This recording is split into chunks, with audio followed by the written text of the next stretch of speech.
Hi, I'm Chuck Braverman. This is another episode of Westdoc Online. About 2.5 years ago, we recorded an episode with a young filmmaker named Claire Collins, who basically made a film pretty much on her own for the LA Times, and it was called Hollywood's Finest. We did the interview with Claire, and then because the film was not available for anybody to see, I decided to hold the interview. And now the film is available on the LA Times platform and the LA Times YouTube channel, and you can see the film. So watch the interview that follows this, and then the follow-up interview with the filmmaker, Claire Collins. Thanks. I ended up being with Eddie because it's like the love of my life. We've been off and on for 5 years. But like consistently good for like 2.5 since I got out of prison. And like, that's been my friend for 15 years, you know. I'm 7.5 months pregnant with somebody who walks around the parking lot talking to himself. I just knew that like I was somebody's queen and I felt good about it. And then he started to lose his mind and I broke up with him for good, and 2 weeks later I found out I was pregnant. I thought I was gonna die. I came out of the bathroom and just like, I just cried. Because I finally got the strength to walk away. I don't know. I guess like I really hope this film gives people a glimpse into an experience that is otherwise pretty unrelatable to them, maybe. Hi, I'm Chuck Braverman. This is another episode of Westdoc Online. We have an unusual, terrific feature doc today that is from the production entity of something called the Los Angeles Times. And that's part of what makes this so interesting, that a major newspaper in the area is actually behind producing a feature documentary. And the thing that I ask, and I'm going to ask the director, is why hasn't this happened before? From all the major newspapers, but I'm sure there's a good answer. So today we have director Claire Hannah Collins. Hi, Claire. How are you? Hey, I'm doing well. How are you? I'm good, thank you. I always ask first, where are you broadcasting from? Yeah, so I'm in Los Angeles. I'm in my apartment in Palms, which is outside Culver City. Not many people know about the neighborhood. But yeah, I'm in my living room. Great. Well, we're both in the same Southern California area, more or less. So I am a longtime reader and subscriber. I was looking around for the newspaper here, which I don't have on my desk, of course, to the Los Angeles Times. And I've probably subscribed for 100 years, and amazing. I read it every day, you know, from beginning to end. And before I forget, I hope the LA Times is watching this. Would you please change the sports section back to do it in order instead of backwards? I can't understand what they're thinking. You know, as the paper shrinks, they have one less section now most days, and they've combined the local city section with the sports section, except I guess they think the fanatics will turn that backwards, and the last page is the first page of the sports section. Drives me crazy. Anyway, I don't know what they're thinking either. That's the only reason I'm really doing this. So I hope the editors of the LA Times are watching this and will go back. I hope it finds its way to the right people who can make these decisions. So I was looking through the paper a few weeks ago, and there was this fabulous section. There was this whole section about with these beautiful pictures that were taken, I guess, by Christina House, and she won a Pulitzer Prize, if I'm not mistaken, for her pictures in here. And I thought to myself, oh, it would be great to do a thing about the LA Times. Has got this whole series of great stills, and then as I sort of dug into the story deeper and deeper, I realized there was a video. And not only was there a short video, there is a feature film based on this story of Mackenzie and being pregnant in the streets of Hollywood. So will you tell us a little bit about your background and how you found yourself at the LA Times and they gave you the glamorous role of covering events in Hollywood? Man, yeah, wow. So my background is in still photography and photojournalism. That's what I went to college for. I went to UNC Chapel Hill. But there I quickly realized that I loved doing video, and really fell in love with short documentaries. So that was what I graduated hoping to do, was to get to work on short docs. And I got really lucky and I got an internship at the LA Times. So I moved out to LA right after graduating to start that job. And it was a whirlwind. They really threw me in and I was covering all kinds of things across the city. You know, from like the most glamorous celebrity things to, you know, issues related to, you know, things happening in South Central, things happening with unhoused communities. And it was just the coolest way to be introduced to the city of Los Angeles because, you know, it's such a remarkably diverse and vibrant city. I feel like you can find anything that you're curious about, you can find happening in Los Angeles. Yeah.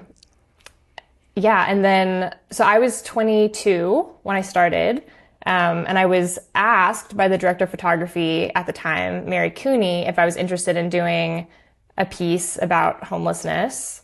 And they gave me a lot of freedom to, you know, think about how I might want to approach this super, super broad issue.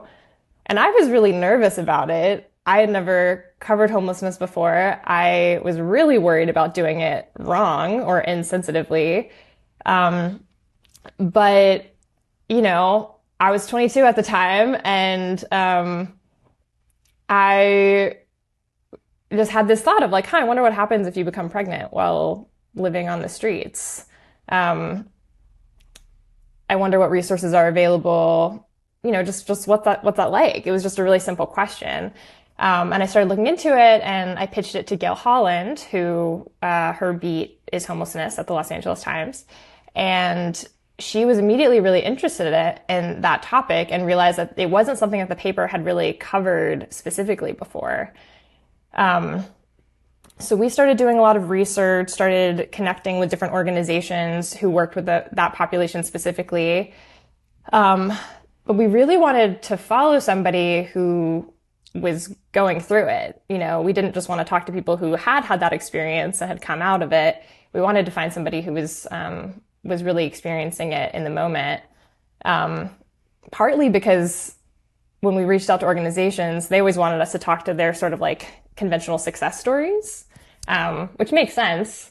But we knew from the research that there was just a huge gap between people who find themselves homeless and pregnant and people who get plugged into adequate resources. So we wanted to show, you know, the broader perspective and the reality of what was happening.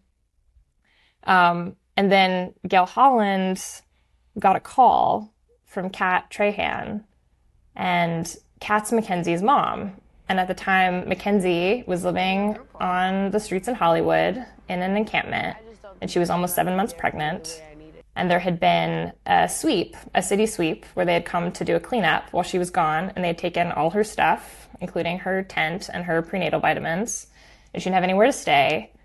And so Kat, kind of in a panic, was just calling anyone she could think of, and she called Gail. And then Gail reached out to me and Christina House, and we went out that day and we met Mackenzie, and that was kind of how that all got started. Let's take a look at the trailer. Because it all starts with a mom, right? You have a mom, I have a mom. Everywhere I go, I get treated with grand respect because I'm a traveler. What have you done? Where have you been? I come to LA and I'm just a dirty homeless person. She called me and said, "Mom, I need you." And that's all she had to say. So right here is the gender. That's a girl. I want to be a mom because, like, it's the one person in the world who needs me. There are women who leave on their own accord. There are women who fall back. There are women who fall off the wagon. There are women who do horrible things. But this one's trying. Any girl in there that's trying, I won't be on their side. I'm surprised that you decided to find somebody who was pregnant and then went out and looked for somebody rather than stumbling upon her about doing a homeless piece. I mean, I think that's so interesting that you kind of did it backwards, but it turned out well for the documentary because you couldn't have had a more interesting, colorful, dynamic subject than Mackenzie. Yeah, sometimes, I don't know, the universe kind of does strange things and you just find yourself in the situation that you couldn't have really guessed would happen, but seems really right. And that's how it felt meeting Mackenzie and working on this project with Christina and Gail. You know, we all had like different backgrounds and different points of relatability to Mackenzie. So Mackenzie and I were the same age.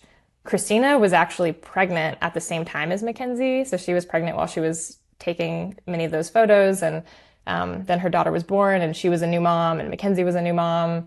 And, you know, Gail was about the same generation as Mackenzie's mom.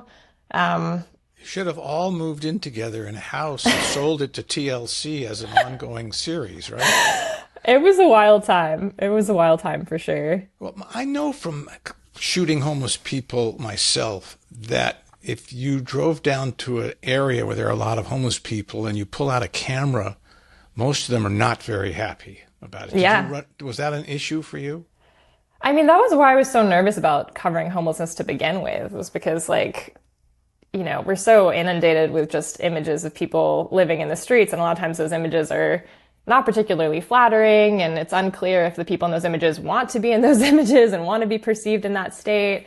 So that's why it was really important to me to start by forming a relationship. And the fact that, you know, Mackenzie's mom reached out to us was really interesting. Like, you know, they came to us and said, we want to share this story.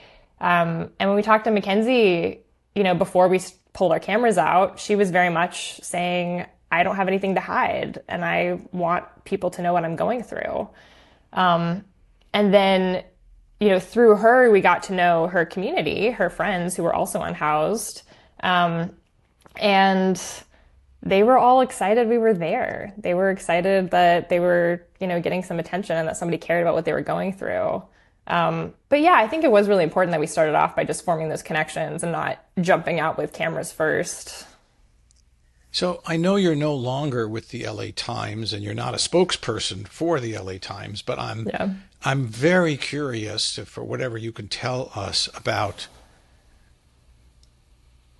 I mean, I would say, you know, like it doesn't surprise me that the newspaper is doing a documentary feature on anything. What surprises me is that it's 2023 and can't think of any other documentary films that I'm aware of that the LA Times or practically any other newspaper is involved in. I mean, I know the New York Times, you know, has a very active video section. Wall Street Journal does a lot of video, and but mostly they're not involved in feature docs, which would seem, even though they can get very involved and expensive, it seems like a natural for a news organization.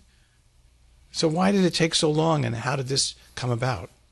Yeah, I mean, there definitely are some other examples. Father Soldier Son is a feature documentary that the New York Times did several years ago that Leslie Davis directed. And that was actually a big inspiration to me. When I found out about that film, I reached out to Leslie and I was like, hey, how are you doing this on staff at the New York Times? This is really hard to try to make a feature doc while also being on staff at a newspaper and having all the other responsibilities that come with that.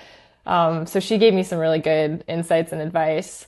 But yeah, I hear you on, in a lot of ways, it seems like a supernatural fit. The LA Times has a really powerful brand and platform and so much access, you know, to many different elements of the city and beyond. But it is first and foremost a daily newspaper and they have to turn things out really quickly. And that's really what they're built to do. And a feature documentary takes so much time. We started working on this film in 2018 and now it's 2023 and we're still pretty early in our distribution journey for this film. And we didn't set out to make a feature doc with this story. Like, I thought it was going to be a short documentary, maybe a series of short documentaries featuring different people who were going through this experience. But then we just ended up getting such tremendous access with Mackenzie and spending so much time with her. And then after we had been filming for over a year and I was looking back on the footage, I thought, I think maybe this is a feature film. I think that might be the best way to tell this story. And I was really lucky that I had a few people at the LA Times who backed me up on that, and gave me the time and resources to do it. But it was still pretty scrappy, and we were really figuring it out each step of the way. There were a lot of things that, based on what I know now, I wish we had done a little bit differently. Like what? I think so much of making a documentary is about almost like building a coalition around your film early on. I think if you finish a film and then just try to launch it into the world, it can be a little bit more challenging. Like the LA Times is new to the feature doc world. We're new to film festivals. We're new to, streaming platforms and things like that. So, I wish that I had been thinking more about what the distribution of the film was going to be like, what the engagement of the film was going to be like, really from the beginning. I don't know how I could have done that because, at the time I didn't know that we were making a feature film. But yeah, those are things that I think a lot more now in the projects I'm doing now. Can you say, what is the project you're doing now? Sure. Well, so I left the LA Times to do independent filmmaking, and I'm working on some different things, but the project I'm directing is a feature film about a high school in South Central Los Angeles for kids who've been pushed out of the public school system. What is it called again? The film is called Trouble Finds Me, and the high school is called Free LA High School. It's run by a nonprofit called the Youth Justice Coalition. But, in spending so much time with Mackenzie, one of the things that really struck me about her experience is that she grew up in and out of the foster care system and also in and out of the juvenile detention system, and then as an adult in and out of jail. So I was really interested in what are the resources to help youth who are struggling? And the fact that right now, a lot of those resources are basically prison. That's where a lot of kids go who have learning disabilities, who have trauma, who have family abuse. That's where they end up. And that experience really just perpetuates the trauma. So I was really interested in what's happening to counter that. And LA County right now is actually supposedly committed to shutting down their juvenile detention centers, and replace it with what they call a care first model. So I was really interested in that transition and what does that look like practically. And so I got connected to this high school that, the other cool thing about the high school is that they're in a building that used to be a juvenile courthouse that they were involved with shutting down over a decade ago. And then they reopened it as a community center in high school. But it still looks like a juvenile courthouse in a lot of ways. There's like a judge podium in the main classroom. There are jail cells. But they're doing something really radical. So that's my new film. And we're still in production, but we're developing an impact strategy now, as opposed to thinking about that at the end. And is there a production company that you're working with? Or is it you? Or who? How is that happening? Yeah, it's me. I have a co-director, Corleone Ham, who's an amazing filmmaker and activist. And then we have a producer, Catherine Hervey, who's an amazing filmmaker. But yeah, right now it's like independent. It's super scrappy.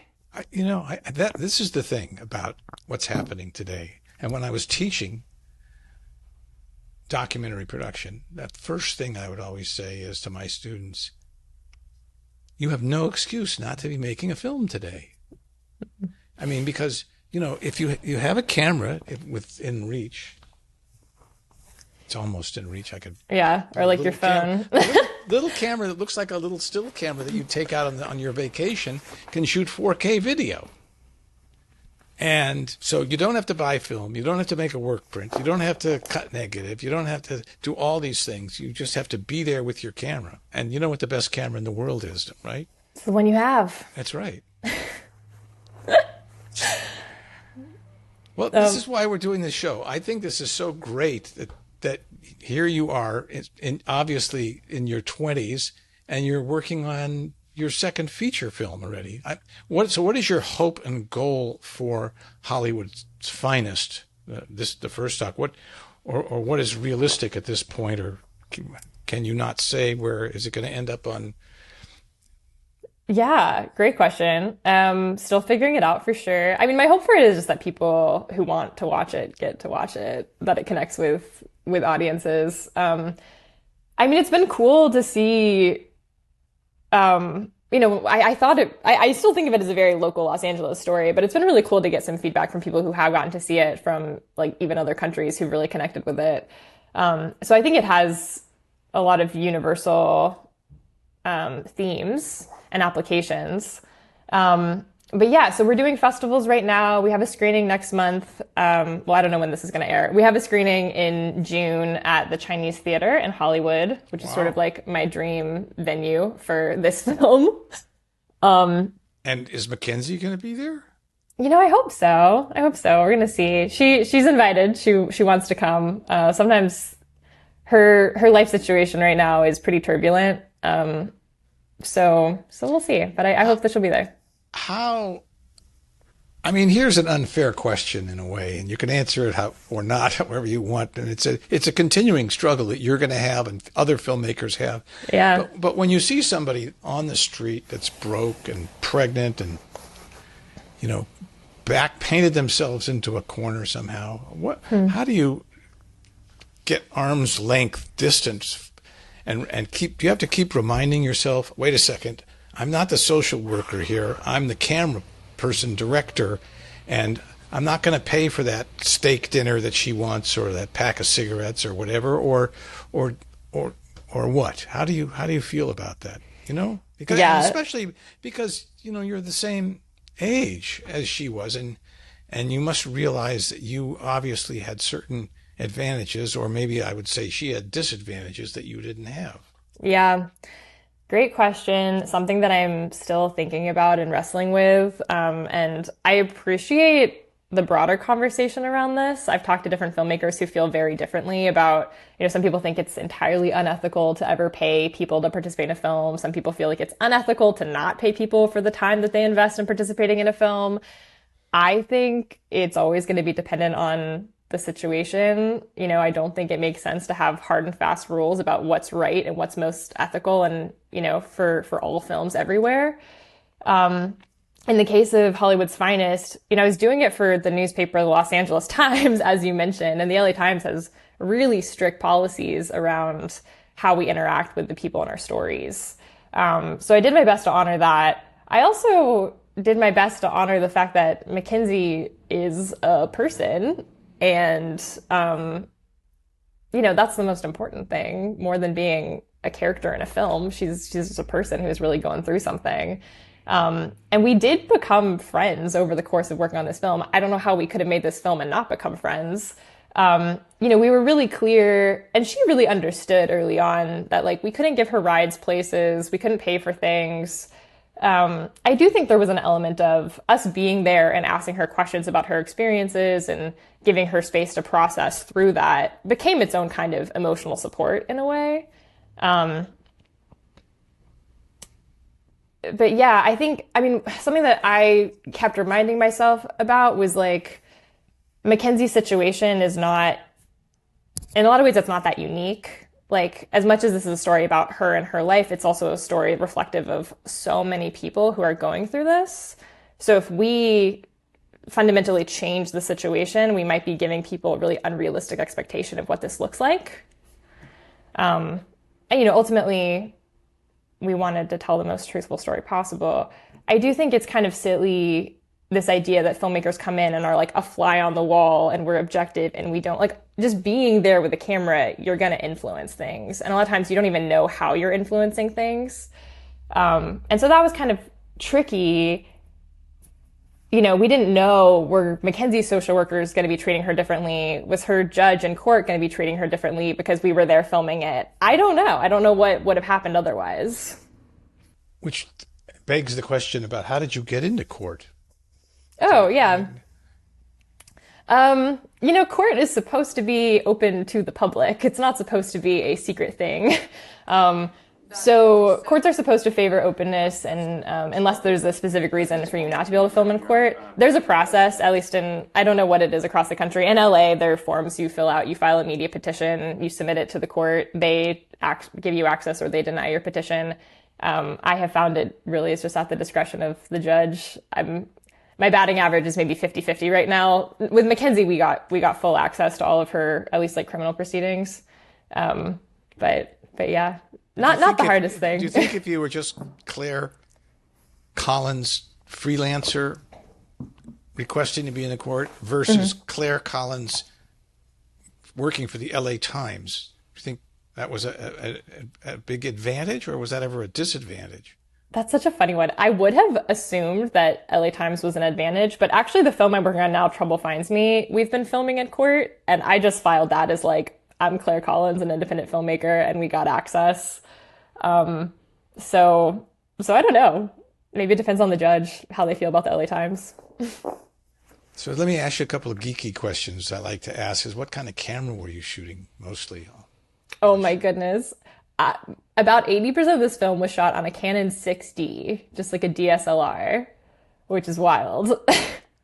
Towards the LA Times, we got new gear at one point, and so I shot maybe 20% of the film on like a Sony FS5 Mark II, and then a little bit on a Sony FX6, which is what I shoot on now. I really love that camera. Don't you miss the fact that there's no electronic viewfinder in that camera? Or do you have a special monitor, or do you use the monitor there? I mean, I know this is getting into the weeds, but I'm a camera geek too, so. That's really funny. With the Sonys? Well, the FS6 doesn't have a EVF, right? Yeah, I have not found that to be an issue. I mean, shooting the film on a Canon 6D was kind of funny. Like, I wouldn't recommend that camera for video, but at the time it worked.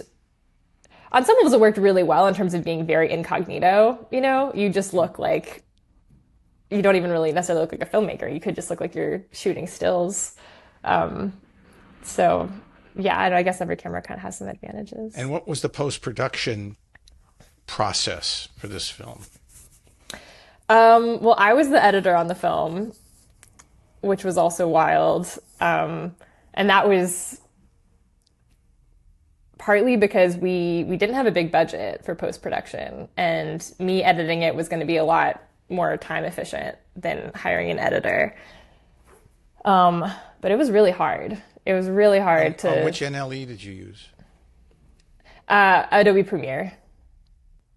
And if you were going to start over to do the same film again today, what would you do differently? I think I would be interested in... I would have really liked to work with an editor. I'm really proud of the film as it is, but there's a lot of emotional challenges, I think, with being so close to a story and also being the editor on it. Honestly, I think I would have tried to connect with a trauma therapist much sooner. A trauma therapist for who? Well, honestly, for myself, I think this was something I didn't anticipate going into it, but there was a lot for me to process, and I think sometimes that got in the way of my process of making the film. Mackenzie has been connected to different therapists, but she hasn't had great mental health resources through this whole thing. Probably not too surprising. You said she has or has not? She hasn't, no. Yeah, I think if possible, I don't know if the LA Times would have gone for this, but I do think there's a lot to be said for what are the systems of support available to people who are so bravely sharing their stories. I think because we didn't have those systems in place, I felt a lot of pressure and responsibility to try to be that for Mackenzie as much as possible, to help her process through what it was going to mean to share her story on such a big platform. What was Mackenzie's reaction to seeing the film and Kat's? Yeah. So with Mackenzie, She watched the film on her own the first time, and then we talked about it later. With Kat, I got to sit down with her and watch the film with her. So Mackenzie first, her first reaction was pretty mixed. What she told me was, I didn't like the film. I mean, I loved it, but I didn't like it. Because she's really self-critical, you know? That was like a big lens that she was viewing it through. We spent a lot of time talking through the film, talking through the different ways that people might perceive it, talking through how I perceived her story. It really helped when she started sharing it with some friends and watching it with them, because I think they viewed it through a much more compassionate lens and they were able to share that with her. So now I know, you know, she's really proud of it. And I know that she's watched it many times and she's shared it with many friends. I know it's still tough. Like it's a pretty raw representation of what she's gone through. Did she ask you to take anything out? No, she didn't ask me to take anything out. She did ask to add a few things to the postscript. Like one thing was she had a dear friend who passed away during the production, and she wanted to include that. That person was not in the film at all, so we ended up doing a dedication to them, and I know that was meaningful to Mackenzie. But no, she didn't ask me to take anything out. Kat was really emotional watching the film. The thing that she said that stuck with me the most was that Kat doesn't have a lot of documentation of her life. Like, she doesn't have photos of herself as a kid or anything like that. So for her, it was really meaningful to just have this document of this little window of their lives. And, you know, Kat talks a lot about feeling invisible. And so I think this was helpful to her to not feel that way as much. Thank you so much for being a guest on the show. I really appreciate it, and I wish you the best of luck with your future endeavors and this film. Thanks, Chuck. Thanks so much. I feel really honored to be here. Hi, Claire. You look fabulous. And wow, thank you. Tell me what you've been doing since we did the recording 2 years and a couple of months ago. Yeah. Well, thanks, Chuck. Great to see you. Yeah. Okay. The last 2 years have been a lot of big transitions for me. So I moved from LA to Northern Michigan to teach at Interlochen Arts Academy, which is a little boarding arts high school in Interlochen. And I've been working on 2 feature docs. One is about a high school in Los Angeles. I think I actually talked about it before, so maybe I don't. You did, yeah. But I'd like to hear what the status is, totally, because you did speak about it, because I went back and watched the episode. Yeah, I mean, at that time 2 years ago, we were in production, and now, you know, like many indie doc projects, it's taking a little longer than we had first imagined. But it's still moving forward. We're in post-production. We, you know, What's the log line? It follows a small group of young people at a radical alternative high school in South Central Los Angeles that used to be a juvenile courthouse and jail, and now serves as, you know, a model of transformative justice. And we're primarily looking at a couple students who are kind of at this really pivotal moment in their lives, at a crossroads between either going back to prison or graduating high school. Give us an update about Mackenzie and Kat, and tell us all about what's the big news about your film, Hollywood's Finest. Yeah, thanks. So the film is finally going to be available. The LA Times is publishing it. And I'm just really happy that, you know, it'll have an opportunity to find more audiences. Kat and Mackenzie are the 2 protagonists in that film, and you know, we've stayed in touch even though I'm not in LA as much anymore. We stay in touch over the phone, and I try to see them both whenever I'm in LA. Mackenzie, at the time when we finished the film, you know, she was living in an apartment in Glendale, and she has since moved back to Hollywood, but in an apartment, so she's housed. But she's been living in Hollywood now for, I think, a couple years. And then Kat is still in the same apartment in Glendale. And I just spoke to Kat yesterday just to, like, give her some updates about the film and figure out what's going on in her life.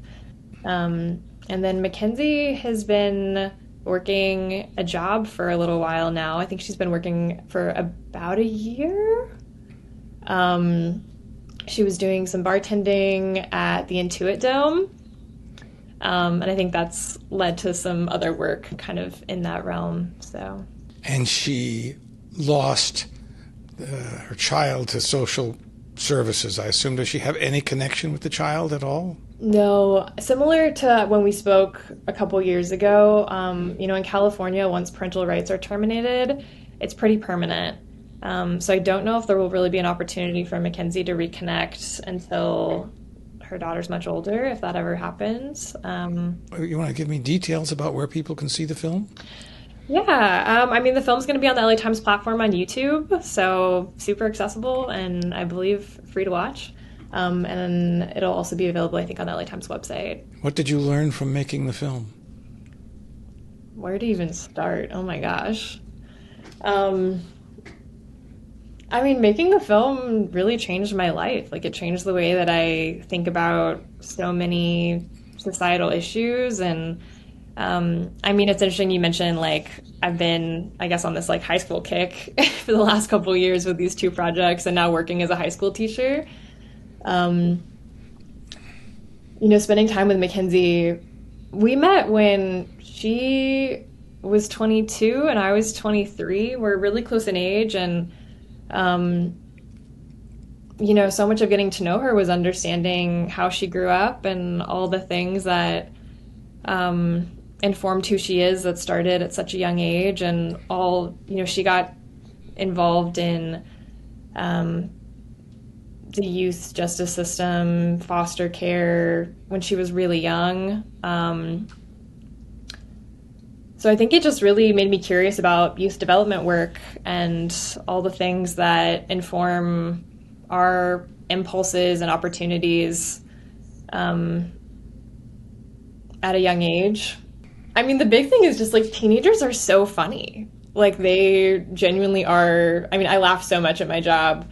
And I think I also relate to, like, being a high school teacher, you're so invested in their lives. Like I see some of that in the show of, just being really curious about, like, what's going on, how are students interacting with each other? Who are they becoming? How are they thinking about things?